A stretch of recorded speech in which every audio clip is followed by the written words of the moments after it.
প্রিয় দর্শক, আসসালামু আলাইকুম। আপনাদের সবাইকে স্বাগতম জানিয়ে শুরু করছি আমার আজকের রেসিপি।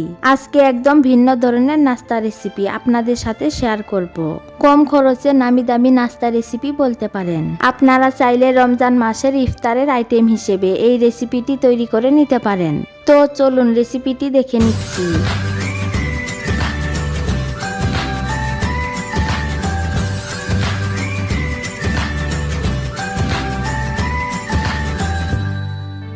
রেসিপিটি তৈরি করার জন্য প্রথমে একটি মিক্সিং বলে 1 কাপ পরিমাণ আটা দিয়ে দিচ্ছি।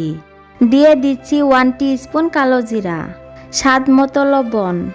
আমি এখানে 1 টেবিল চামচ সয়াবিন তেল দিয়ে দিচ্ছি। এবার একটি চামচের সাহায্যে সব কিছুকে ভালোভাবে মিশিয়ে নিতে হবে। এ পর্যায়ে অল্প অল্প নরমাল পানি অ্যাড করে সফট একটি ডো মেখে নিতে হবে। একবারে পানি অ্যাড না করে এভাবে অল্প অল্প পানি অ্যাড করে ডোটা মেখে নিতে হবে। একবারে পানি অ্যাড করে ডোটা মেখে নিলে ডোটা নরম হয়ে যেতে পারে, তাই এভাবে অল্প অল্প পানি অ্যাড করে আটার এই ডোটাকে মেখে নিতে হবে। দেখতেই পাচ্ছেন আটার এই ডোটাকে আমি মেখে নিয়েছি। এবার আটার এই ডোটাকে এভাবে গোল বলের মতো করে নিতে হবে। আমি ডোটার ওপরে সামান্য পরিমাণ তেল মেখে নিচ্ছি, এতে করে ডোটা সফট থাকবে, ড্রাই হবে না। এবার একটি ঢাকনা দিয়ে ঢেকে 5 মিনিটের জন্য রেস্টে রেখে দেব। আর এদিকে আমি মিডিয়াম সাইজের 2টি কাঁচা আলুকে খোসা ছাড়িয়ে ভালোভাবে পরিষ্কার পানিতে ধুয়ে নিয়েছি। ফ্রেঞ্চ ফ্রাইয়ে আলুগুলোকে যেরকম ভাবে কাটা হয় আমি সেরকম ভাবে আলু দুটোকে কেটে নিয়েছি। এবার একটি প্লেটে বড় সাইজের 2টি আলুকে বয়েল করে নিয়েছি। আর আলুগুলো যাতে তাড়াতাড়ি বয়েল হয় সেজন্য আমি এরকম টুকরো করে কেটে তারপর বয়েল করে নিয়েছি। এবার আলুগুলোকে ম্যাশ করে নিতে হবে। আলুগুলো ভালোভাবে ম্যাশ করা হলে এর মধ্যে দিয়ে দিচ্ছি মিডিয়াম সাইজের একটি পেঁয়াজ কুচি, 2টি কাঁচামরিচ কুচি, হাফ টিস্পুন ধনিয়া গুঁড়া, হাফ টিস্পুন গরম মশলার গুঁড়া, হাফ টিস্পুন চিলি ফ্লেক্স। আর ঝালের পরিমাণ আপনারা আপনাদের পছন্দ মতো কম বা বেশি করেও দিতে পারেন।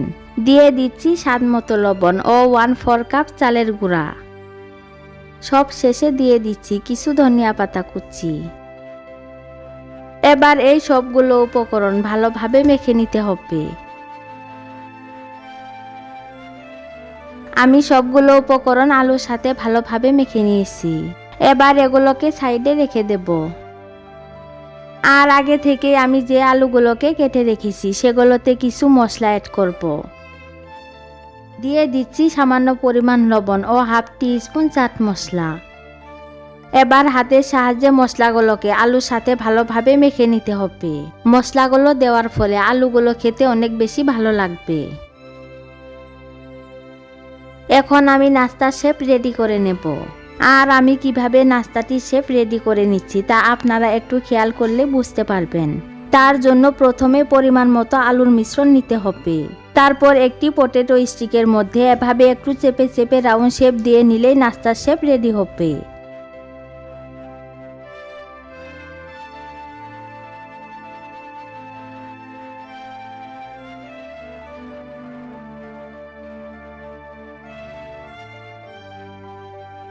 এই তো অনেক সহজে আমি একটি নাস্তার শেপ রেডি করে নিলাম। আপনাদের বোঝার সুবিধার্থে আমি আরেকটি নাস্তার শেপ রেডি করে দেখাচ্ছি। এখানে বলার কিছু নেই, আপনাদের দেখে বুঝে নিতে হবে আমি কিভাবে নাস্তাটির শেপ রেডি করে নিচ্ছি।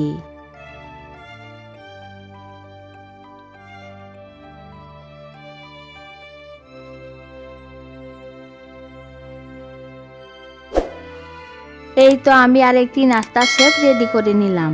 এবার নাস্তাটিকে একটি প্লেটে রেখে দিচ্ছি। আর একইভাবে আমি সবগুলো নাস্তার শেপ রেডি করে নিয়েছি। ফিরে আসলাম 5 মিনিট পর। দেখতেই পাচ্ছেন রেস্টে রাখার ফলে ডোটা অনেক বেশি সফট হয়েছে। এবার আটার এই ডোটাকে কিছুক্ষণ সময় এভাবে মথে নিতে হবে। আমি আটার এই ডোটাকে ভালোভাবে মথে নিয়েছি। এবার এটিকে একটি বোর্ডের ওপর নিয়ে নিচ্ছি। এবার একটি নাইফের সাহায্যে ডোটা থেকে সমানভাবে 4টি লেচি কেটে নিতে হবে।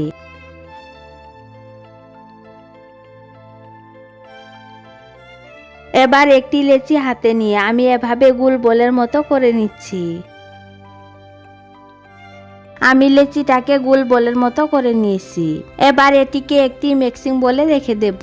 আর একইভাবে সব লেচিগুলোকে গোল বলের মতো করে নিয়েছি। এবার এখান থেকে একটি লেচি বোর্ডের ওপর রেখে বাকি লেচিগুলোকে ঢাকনা দিয়ে ঢেকে সাইডে রেখে দিচ্ছি। এবার লেচির ওপরে সামান্য পরিমাণ আটা ছিটিয়ে মিডিয়াম পুরুত্বের একটি রুটি বেলে নিতে হবে। রুটিটাকে বেশি পাতলা করা যাবে না, আবার বেশি মোটাও হবে না। আমি কি রকম পুরুত্ব রেখে রুটিটাকে বেলে নিয়েছি তা আপনাদের দেখিয়ে দিচ্ছি। আপনারা দেখে বুঝতেই পারছেন আমি কি রকম পুরুত্ব রেখে রুটিটাকে বেলে নিয়েছি। এবার এরকম একটি বাটি দিয়ে আমি রুটিটাকে কেটে নিচ্ছি। আপনারা চাইলে যে কোনো বয়েমের কেপ দিয়েও রুটিটাকে কেটে নিতে পারেন। এবার রুটির বাড়তি অংশ উঠিয়ে সাইডে রেখে দেব। এবার এই ছোট রুটি দিয়ে নাস্তাটিকে কাভার করে নিতে হবে। রুটিটাকে এভাবে টেনে টেনে নাস্তাটিকে কাভার করে নিতে হবে। আপনারা দেখতেই পাচ্ছেন আমি কিভাবে ছোট রুটি দিয়ে নাস্তাটিকে কাভার করে নিচ্ছি এবং নিচের দিকটা আঙুল দিয়ে চেপে চেপে বন্ধ করে দিলেই হবে।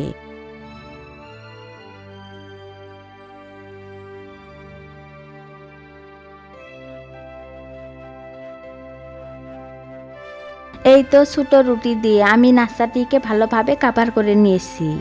এবার নাস্তাটিকে একটি প্লেটে রেখে দিচ্ছি। আর একইভাবে সব নাস্তাগুলোকে রেডি করে নিয়েছি।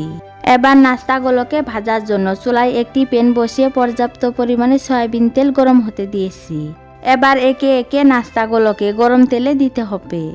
নাস্তাগুলো ভাজার সময় চুলার আঁচ অবশ্যই মিডিয়ামে রেখে নাস্তাগুলোকে ভেজে নিতে হবে। এখন নাস্তাগুলোকে আমি উল্টে দিচ্ছি। এভাবে উল্টে পাল্টে নাস্তাগুলোকে গোল্ডেন ব্রাউন কালার এবং ক্রিস্পি করে ভেজে নিতে হবে।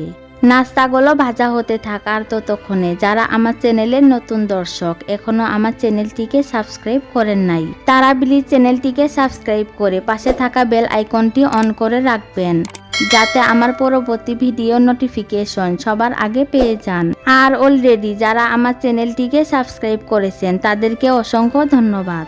আমার এই রেসিপিটি যদি আপনাদের ভালো লেগে থাকে তাহলে ভিডিওতে একটি লাইক দিয়ে ফ্রেন্ড এবং ফ্যামিলির সাথে বেশি বেশি শেয়ার করবেন।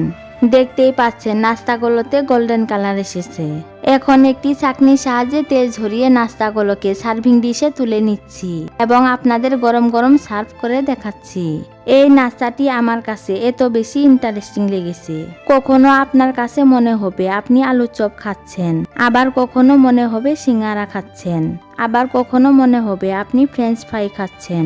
একটি নাস্তা বানিয়ে যদি 3টি নাস্তা স্বাদ পাওয়া যায় তাহলে তো কথাই নেই। আপনারা রমজান মাসের ইফতারেও এই আইটেমটি রাখতে পারেন। একটি নাস্তা আমি আপনাদের ভেঙে দেখাচ্ছি। দেখতেই পাচ্ছেন নাস্তার ওপরটা ক্রিস্পি আর ভেতরে আলুর পুরে ঠাসা। এরকম সহজ নতুন আর মজার মজার ভিডিওর আপডেট পেতে এখনই চ্যানেলটিকে সাবস্ক্রাইব করে পাশে থাকা বেল আইকনটি অন করে রাখবেন, আমার পরবর্তী ভিডিও নোটিফিকেশন সবার আগে পাওয়ার জন্য। পরবর্তী ভিডিও দেখার আমন্ত্রণ জানিয়ে আজকের মতো বিদায় নিচ্ছি। সবাই অনেক বেশি ভালো ও সুস্থ থাকবেন। আল্লাহ হাফেজ।